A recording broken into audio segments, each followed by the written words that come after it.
On est ici à proximité du tunnel du Fréjus. Nous sommes en train de filtrer, les camions sont bloqués des deux côtés. Et donc l'objectif c'est de distribuer des tracts aux camionneurs, donc qui sont des travailleurs, donc afin qu'ils nous rejoignent le 6 et dans nos actions pour qu'on réussisse à faire en sorte que cette loi qui a été promulguée eh bien, soit abrogée, peut-être le 8, mais peu importe le jour, on va dire, peu importe le flacon, l'important c'est l'ivresse. Et là ce que l'on veut, c'est que l'on abroge cette réforme contre les travailleurs qui est aussi injuste qu'injustifiée. Bonjour, on y croit encore, hein? Ah, c'est bien.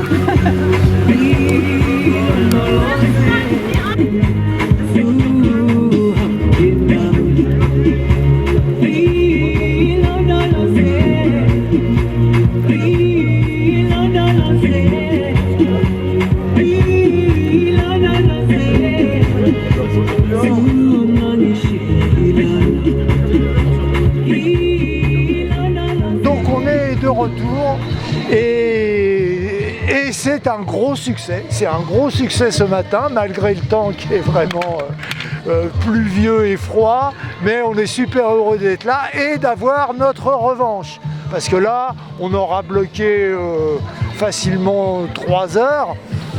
Donc c'est un impact économique, hein, de toute façon.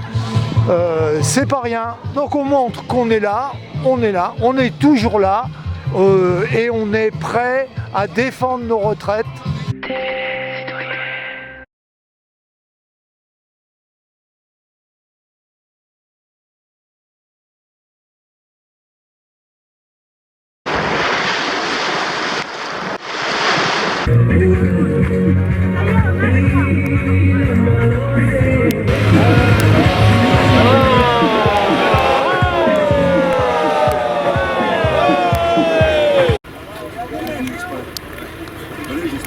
L'autre fois, on nous a bloqué ici pendant 3 heures, on n'a pas pu faire, le préfet s'est foutu de moi, le sous-préfet s'est foutu de moi, le colonel s'est foutu de moi, maintenant on y est, on y reste. Voilà, c'est clair.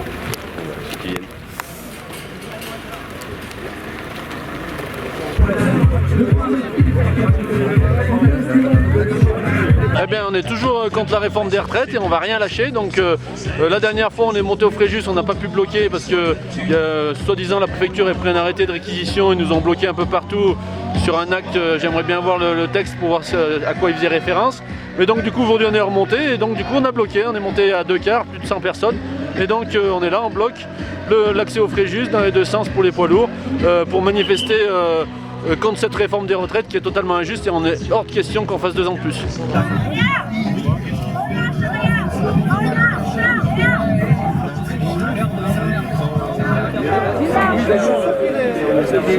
Faut rien lâcher maintenant parce que donc, non seulement cette réforme infâme contre laquelle on manifeste, mais en plus là il y a plein d'autres choses qui se passent dans la fonction publique et notamment dans l'éducation avec le pacte enseignant qu'on veut nous vendre, qu'on veut nous faire signer pour travailler plus sans cotiser pour les retraites, donc ça marche pas. Et contre toutes les organisations syndicales.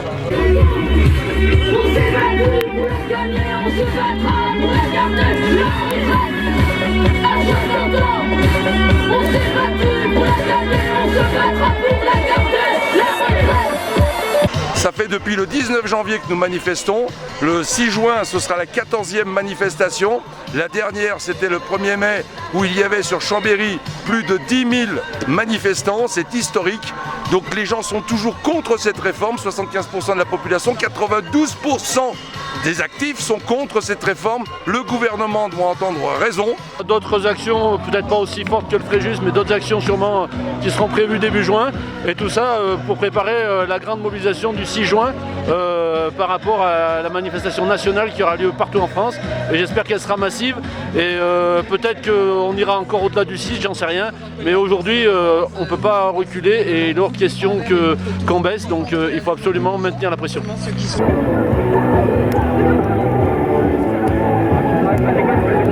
L'important c'est le symbole, je pense. Il faut que le 6 on soit très nombreux pour montrer notre détermination. À partir de là,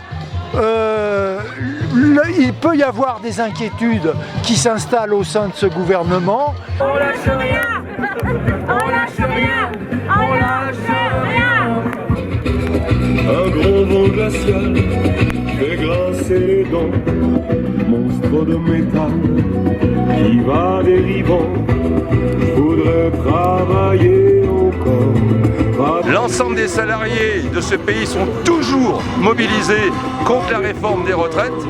Aujourd'hui, elle a été promulguée, donc on demande l'abrogation. Nous continuerons nos actions telles que celle-ci jusqu'au 6 juin. Il y en aura d'autres. Et j'espère que le gouvernement entendra raison. Et s'il n'entend pas raison, nous continuerons manifestation, action. On enfoncera le clou jusqu'à ce que tout le monde comprenne qu'on n'en veut pas. Travailler 2 ans de plus, c'est inacceptable. L'avenir n'est pas écrit et je pense que c'est au peuple de l'écrire. La fin de l'histoire, c'était une formule complètement idiote et on montre là que voilà, c'est les peuples qui écrivent l'histoire.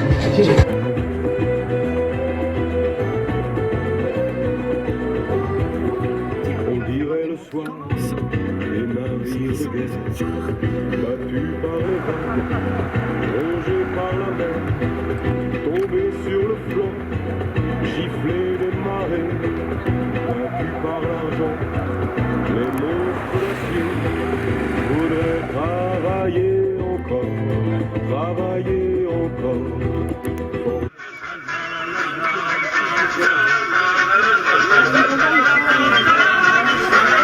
Trop bon.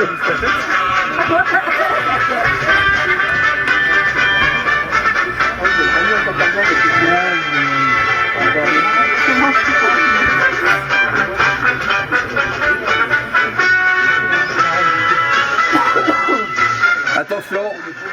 Ouais, on peut. Pourquoi des pièces d'identité? Pour quelle raison? Pour quelle raison les pièces d'identité? Parce que vous êtes dans la bande des 20 km, article 72. Les 20 km de quoi? Les 20 km de quoi?